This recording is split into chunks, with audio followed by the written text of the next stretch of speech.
Which of the following must be verified before initiating the CPB circuit to prevent blood clots from forming in the tubing? A. That the oxygenator is set to a low flow rate. B. The tubing is adequately anticoagulated with heparin. C. That the arterial pressure is below 50 mm of mercury. D.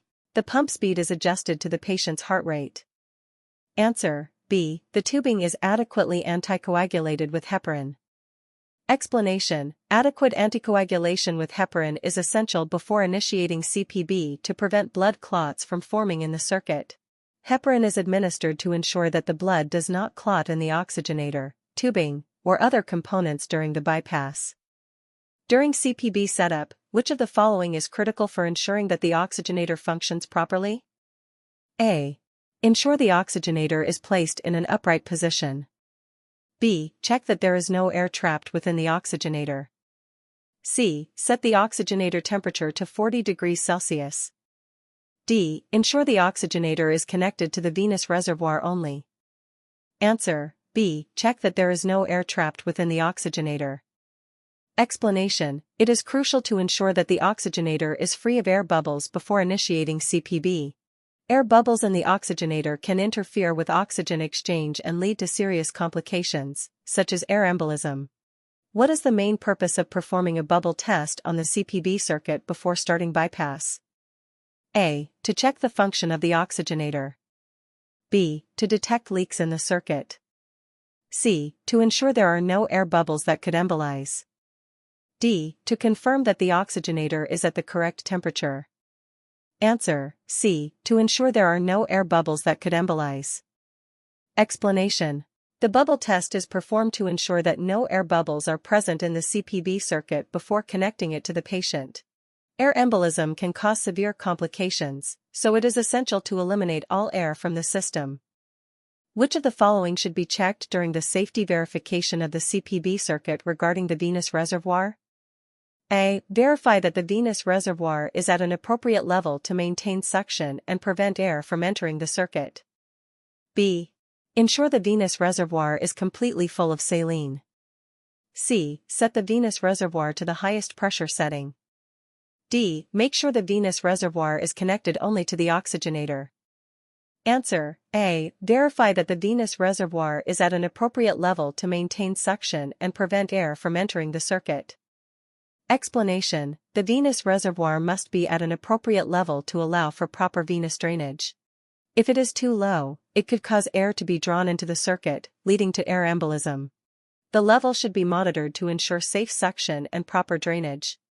If a clot is detected in the CPB circuit during setup, what should be the immediate action? A. Increase the heparin dose to dissolve the clot. B. Stop the procedure and remove the clot from the circuit. C. Increase pump speed to dislodge the clot. D. Replace the entire CPB circuit.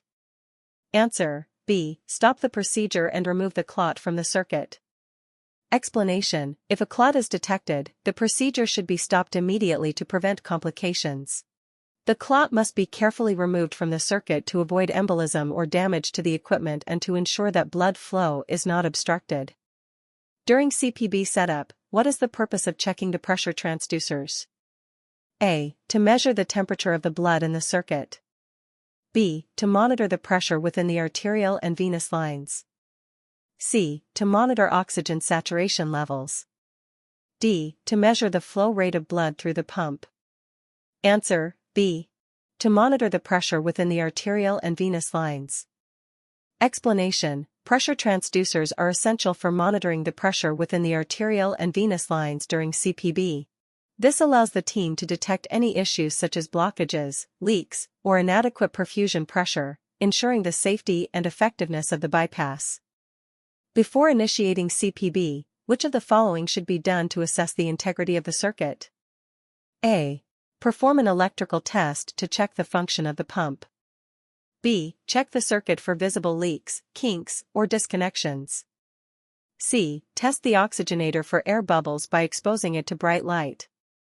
D. Measure the temperature of the saline in the venous reservoir. Answer: B. Check the circuit for visible leaks, kinks, or disconnections. Explanation: It is essential to carefully inspect the entire CPB circuit for any visible signs of leaks, kinks, or disconnections. These issues can lead to air embolism, blood loss, or malfunction of the system, potentially causing harm to the patient. During CPB setup, the safety check for the heat exchanger should ensure that A. The heat exchanger is primed with saline before use. B. The temperature gradient between inflow and outflow is within the desired range.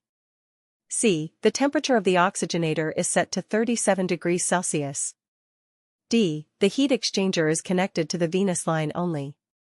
Answer: B. The temperature gradient between inflow and outflow is within the desired range.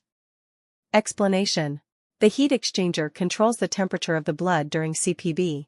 It is essential to ensure that the temperature gradient between the inflow and outflow is within the desired range, as improper temperature management can lead to complications such as hypothermia or hyperthermia. If the venous line in the CPB circuit becomes obstructed, what should be done? A. Increase the pump speed to overcome the obstruction. B. Administer a dose of thrombolytics to dissolve any clots. C. Stop the CPB, assess the line for blockages, and clear the obstruction. D. Switch the venous line to a different reservoir. Answer: C. Stop the CPB, assess the line for blockages, and clear the obstruction. Explanation: if an obstruction is detected in the venous line, the CPB should be stopped immediately. The line should be checked for blockages, and the obstruction should be cleared to ensure proper venous drainage and circulation during bypass. What is the purpose of a pressure monitor during CPB setup? A. To measure the oxygen levels in the blood. B. To check the functionality of the oxygenator. C. To ensure the blood is flowing at the correct pressure through the circuit. D. To monitor the patient's body temperature.